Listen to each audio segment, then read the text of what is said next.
Israel तमाम कोशिशों के बावजूद लेबनान को दहलाने से बाज नहीं आ रहा है। अमेरिका की मध्यस्थता में हुए सीज फायर के बावजूद वो हमले रोकने के लिए तैयार नहीं है। अब इजराइल ने तनाव को खतरनाक स्तर तक पहुंचा दिया है।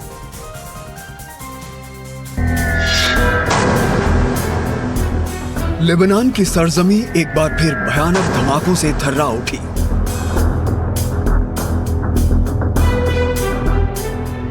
शांति और समझौते के तमाम दावों को दरकिनार करते हुए इजराइल ने सिलसिलेवार हमले किए।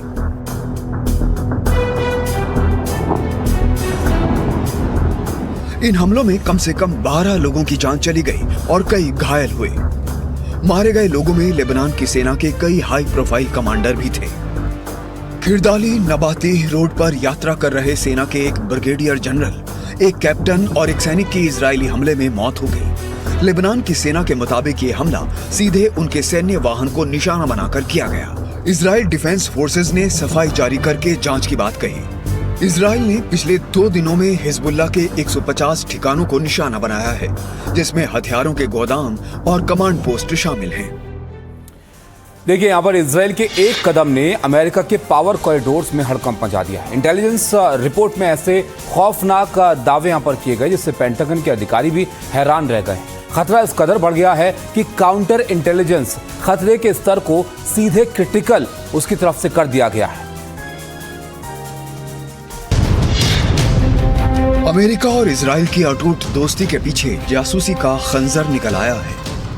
ईरान के साथ डील की खबरों को लेकर परेशान इजराइल ने अब हद पार कर दी है। न्यूयॉर्क टाइम्स ने खुफिया एजेंसियों के हवाले से दावा किया कि ईरान डील पर काम कर रहे वार्ताकारों की बातचीत इजराइल गुप्त तौर पर सुन रहा है। पेंटागन और व्हाइट हाउस के कई बड़े चेहरों की जासूसी की गई।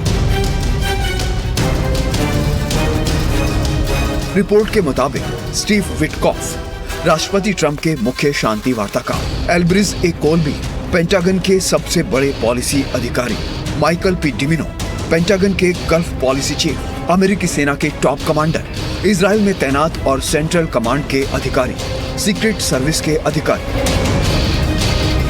दावे के मुताबिक अमेरिकी अधिकारियों के फोन में चुपके से स्पाईवेयर या टैपिंग सॉफ्टवेयर इंस्टॉल किए गए और इन्हीं के जरिए जासूसी की जा रही है। पश्चिम एशिया में शांति की उम्मीदें लगातार धुंधली पड़ती जा रही हैं। महीनों से जारी तनाव के बीच जिस सीज फायर को बड़ी मुश्किल से अमली जामा पहनाया गया था, वो अब पूरी तरह से डगमगाता हुआ दिख रहा है। अमेरिका और ईरान के बीच ताजा झड़पों से हालात खतरनाक मोड़ पर आ चुके हैं। अमेरिका इसे आत्मरक्षा की कार्रवाई बता रहा है, वहीं ईरान भड़का हुआ है।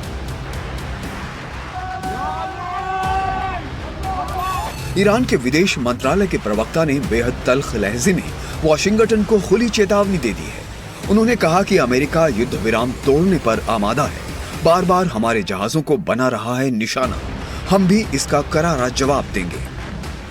ईरान की ये सीधी धमकी बता रही है कि अब पानी सिर से ऊपर जा चुका है। तनाव की वजह सेंट्रल कमांड की वो नाकेबंदी है जिसके तहत खाड़ी और हॉर्मुज के इलाके में ईरानी जहाजों की घेराबंदी की जा रही है। इसके जवाब में इस्लामिक रिवॉल्यूशनरी गार्ड कॉर्प्स ने भी साफ कर दिया है कि अमेरिकी मिलिट्री बेस अब उनके सीधे निशाने पर हैं।